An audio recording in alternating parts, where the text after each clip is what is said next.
नमस्कार। एक सुनसान सा पेट्रोल पंप और कुछ ऐसे नियम जो सुनकर ही अजीब लगते हैं।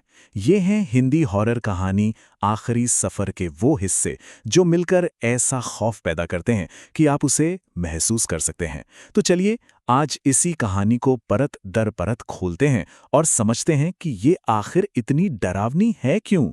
सोचिए, अगर आपकी जान बचाने के लिए आपको कुछ बड़े ही बेतुके नियम मानने पड़ें, तो क्या आप मानेंगे? यही वो एक सवाल है जो आखिरी सफर कहानी की रीढ़ है और हमें इसके रहस्य में खींचता चला जाता है। कहानी शुरू होती है अर्जुन से, जो अपनी जिंदगी में बुरी तरह फंसा हुआ है। एक तरफ घर में मां की बीमारी का खर्च है, दूसरी तरफ ट्यूशन की फीस का बोझ। और पैसों की इसी सख्त जरूरत के चलते वो एक ऐसी नौकरी करने के लिए तैयार हो जाता है जिसके लिए उसे सबने मना किया था। तो ये नौकरी थी पुराने बॉम्बे रोड पर एक बिल्कुल वीरान से पेट्रोल पंप पर, वो भी नाइट शिफ्ट। उसका दोस्त भास्कर उसे साफ साफ चेतावनी देता है कि वो जगह बिल्कुल ठीक नहीं है। पर अर्जुन की मजबूरी उसे उस अकेलेपन और अनजाने खतरे की तरफ धकेल ही देती है। और जैसे ही अर्जुन पंप पर पहुंचता है, चीजें अजीब होनी शुरू हो जाती हैं। उसका बॉस उसे फोन पर एक पुरानी डायरी ढूंढने के लिए कहता है और ये हुक्म देता है कि उसमें जो भी नियम लिखे हैं उन्हें हर हाल में मानना होगा। यहीं से असल में कहानी का डरावना खेल शुरू होता है। और ये नियम सच में बहुत अजीब हैं। पहला, किसी भी ग्राहक से ये कभी मत पूछना कि वो कहाँ जा रहा है। दूसरा, अगर किसी की गाड़ी की हेडलाइट्स बंद हैं तो उसे टोकना मत। तीसरा, अगर कोई बर्फ जैसे ठंडे पैसे दे तो उन्हें सीधे पुराने जंग लगे टिन के बक्से में डाल देना। और सबसे जरूरी नियम, रात के 3 बजे के बाद सब कुछ बंद कर देना और चाहे जो हो जाए बाहर झांकना भी मत। और फिर आता है वो नियम जो इस खेल के असली खतरे को साफ कर देता है। उसमें लिखा था, अगर रात 3 बजे के बाद तुम्हें किसी गाड़ी का हॉर्न सुनाई दे तो समझ जाना कि तुमसे कोई बहुत बड़ी गलती हो चुकी है और अब तुम्हारे बचने का कोई रास्ता नहीं है। ये एक लाइन साफ बता देती है कि यहां दांव पर अर्जुन की जान लगी है। तो चलिए देखते हैं कि कागज पर लिखे ये नियम हकीकत में कितने खौफनाक साबित होते हैं। अर्जुन की पहली ही रात थी और ये बेजान शब्द एक जीती जागती डरावनी सच्चाई बनकर उसके सामने आने वाले थे। देर रात एक काली ऑल्टो कार पेट्रोल पंप पर आती है और उसकी हेडलाइट्स बंद हैं। नियम नंबर 2 अर्जुन के दिमाग में कौंध जाता है। उसका दिल जोर जोर से धड़कने लगता है, लेकिन वो चुपचाप पेट्रोल भरने के लिए आगे बढ़ जाता है। और फिर वो होता है जो अर्जुन के होश उड़ा देता है। गाड़ी की खिड़की के अंधेरे में से एक कंकाल जैसा हाथ बाहर निकलता है और उस हाथ में जो नोट थे वो बर्फ से भी ज्यादा ठंडे थे। अब अर्जुन को तीसरा नियम भी मानना पड़ता है। डर अब उसके दिल और दिमाग दोनों पर हावी हो चुका था। अब कहानी अपने सबसे तनाव भरे मोड़ पर पहुंचती है।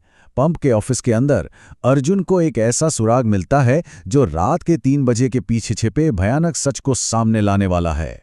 उसे मिलता है 1998 का एक पुराना अखबार और उसमें छपी एक खबर उसके पैरों तले जमीन खिसका देती है। खबर एक भयानक एक्सीडेंट के बारे में थी जो ठीक उसी जगह पे हुआ था, ठीक रात के 3 बजे। एक बस और 4 गाड़ियों की टक्कर में कोई भी जिंदा नहीं बचा था। अब 3 बजे का वक्त सिर्फ एक नियम नहीं रह गया था, ये एक तारीख बन चुका था। और ठीक 3 बजे उसे बाहर से लोगों की आवाजें आने लगती हैं, एक भीड़ की आवाज। और यहां वो अपनी जिज्ञासा को रोक नहीं पाता। पर्दे को बस जरा सा हटाकर बाहर देखता है और बस वो सबसे जरूरी नियम तोड़ देता है। ये उसकी सबसे बड़ी गलती थी। और जो वो देखता है वो किसी बुरे सपने से कम नहीं था। पेट्रोल पंप पर घोर अंधेरा था। बाहर बिना शरीर के सिर्फ काले साए घूम रहे थे, जिनकी आंखें किसी हरे रेडियम की तरह चमक रही थी। तभी वो काली ऑल्टो वापस आती है और जोर से हॉर्न बजाती है। ये एक इशारा था। वो सारे साए एक साथ घूमते हैं और अर्जुन की तरफ बढ़ने लगते हैं। बुरी तरह घबराया हुआ अर्जुन अपनी आखिरी उम्मीद अपने दोस्त भास्कर को फोन मिलाता है, लेकिन फोन की दूसरी तरफ से जो आवाज आती है वो भास्कर की नहीं है। ये वही डरावनी सरसराती हुई आवाज है जो कहती है, टैंक फुल कर दो। ये सुनते ही अर्जुन वहीं बेहोश होकर गिर जाता है। अगली सुबह जब अर्जुन की आंख खुलती है तो पेट्रोल पंप का मालिक नवीन सिंह उसके सामने होता है। अब वक्त था सारे राज खुलने का। आखिर उन भूतों का रहस्य क्या था और उन अजीब से नियमों का मतलब क्या था? नवीन बताता है कि जिन लोगों की मौत अननेचुरल तरीके से होती है, उनकी आत्माएं अक्सर एक लूप में, एक चक्र में फंस जाती हैं। वो अपनी मौत के उस पल को बार बार जीती रहती हैं। ये पेट्रोल पंप 1998 के उस एक्सीडेंट में मारे गए लोगों के लिए आखिरी पड़ाव था, और वो हर रात अपने उसी आखिरी सफर को पूरा करने लौट कर आते हैं। और यहीं पर उन सारे अजीबोगरीब नियमों का मतलब समझ आता है। उन नियमों का मकसद सिर्फ एक था, उन आत्माओं को यह एहसास होने से रोकना कि वो मर चुकी हैं। अर्जुन ने उन्हें देखकर वो भ्रम तोड़ दिया। उसने उन्हें उनकी मौत की सच्चाई दिखा दी, और उनका जो कन्फ्यूजन था वो गुस्से में बदल गया। लेकिन अर्जुन की इस गलती का एक बड़ा ही हैरान करने वाला नतीजा भी निकलता है। ऑफिस के फर्श पर अर्जुन को एक कार की चाबी मिलती है। नवीन बताता है कि तुम्हारे देखने की वजह से शायद किसी एक आत्मा ने अपनी मौत की सच्चाई को कबूल कर लिया है, और उसे इस अंतहीन सफर से आज़ादी मिल गई है। ये चाबी उसी की तरफ से एक शुक्रिया है।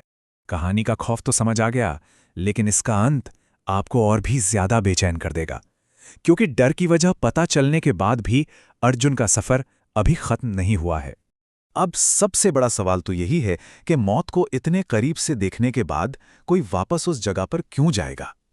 ये सवाल कहानी को भूतों के डर से हटाकर इंसान की मजबूरी और उसके फैसलों पर ले आता है।